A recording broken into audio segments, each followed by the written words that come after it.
It's Lost in Plot, and we're here with the Netflix original series, The Sandman. That's right, they said it couldn't be done. That the Sandman graphic novel was impossible to adapt into film or a TV series of any kind. Well, they've done something.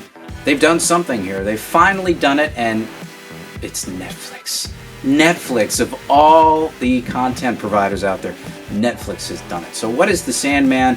It's based on one of the most beloved graphic novels of all time. I think this is number one for a lot of people out there in graphic novels. Were you familiar with the story before watching this? I have not read the Sandman graphic novel. I know of it. I've looked at it a few times, but I haven't really set aside the time to go through and read it. But I'm very familiar with Neil Gaiman, who wrote The Sandman, who's written a bunch of novels and some films as well. I like a lot of his work. So the Sandman is, well, he's a god. He's a god of dreams. And in this first episode, he's been imprisoned by a man who's trying to capture the Angel of Death in order to bring his son back to life. But instead, he gets this god of dreams, and he imprisons him for, a very long time, it turns out. So while he's imprisoned there, things are going on in the real world. People are not waking up from their dreams. Nightmares are running wild on people. So all of this fantastical stuff is happening out in the world. That is the setup for Neil Gaiman's Sandman series on Netflix. Yeah, and to read the star here has got to be the story. I don't think there's a single actor cast that really portrays a memorable character for me in this first pilot episode. Yeah. And I don't think the directing is particularly good either in terms of the visuals and the designs and then the characterizations that they go with. The star is the story. And they try as they might, they can't fuck it up.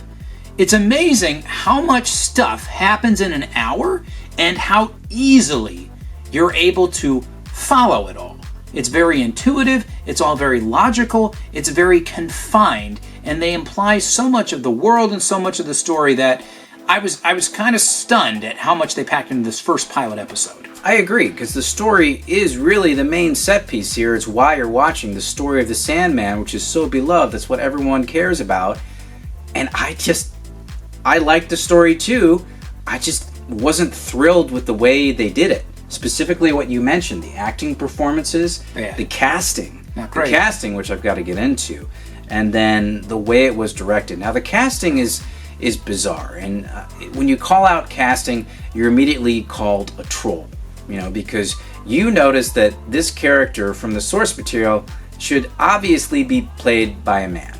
And in this case, it's being played by a woman dressed like a man. And it weighs on me. It's just like, why? It's distracting. Why am I thinking about that? It's distracting to the point that it breaks immersion and takes you out of it. Because every time you see it, you can just see the executives checking boxes as to why they put that actor or actress in that specific role. And it's distracting. So it feels like a lot of diversity initiative casting. Yes. And it's distracting to me.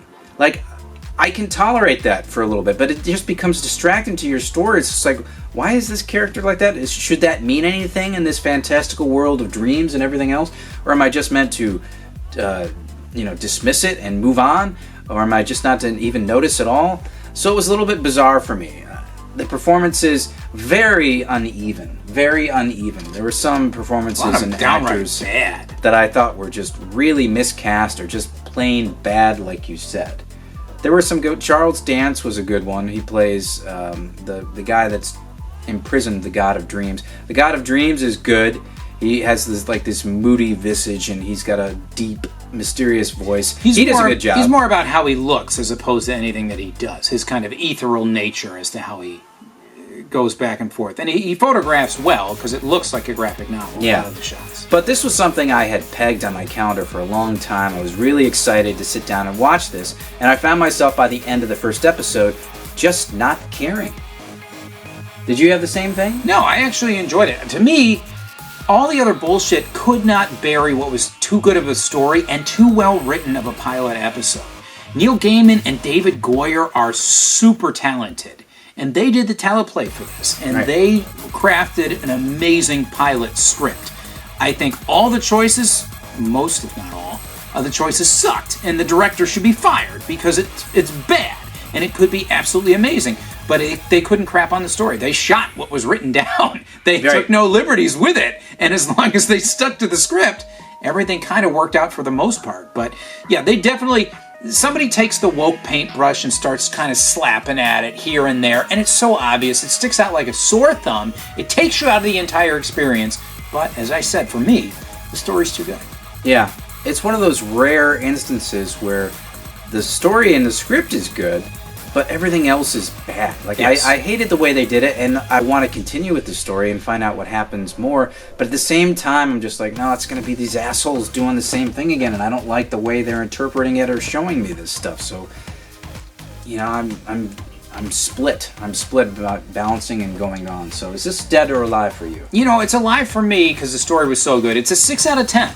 I can't give it a hearty endorsement because of all the bullshit that they piled on and my fear that the bullshit will cave in the story, right? That the story as a foundation I think it will crumble under all the badness because they don't have talented visionary artists taking the source material. They have people who are not skilled and they are rendering it to the screen. At least they're not cut out for this particular work.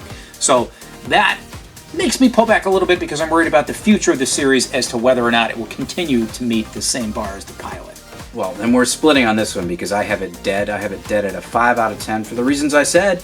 I got done with the first episode. This was something I was really excited about going into, and I just couldn't care to watch the next episode because of the way they did it. And I said to myself, I'm going to go read the graphic novel, and I'll probably really enjoy that. But I don't like the way the director and all these people in the production are putting this together and putting it out there.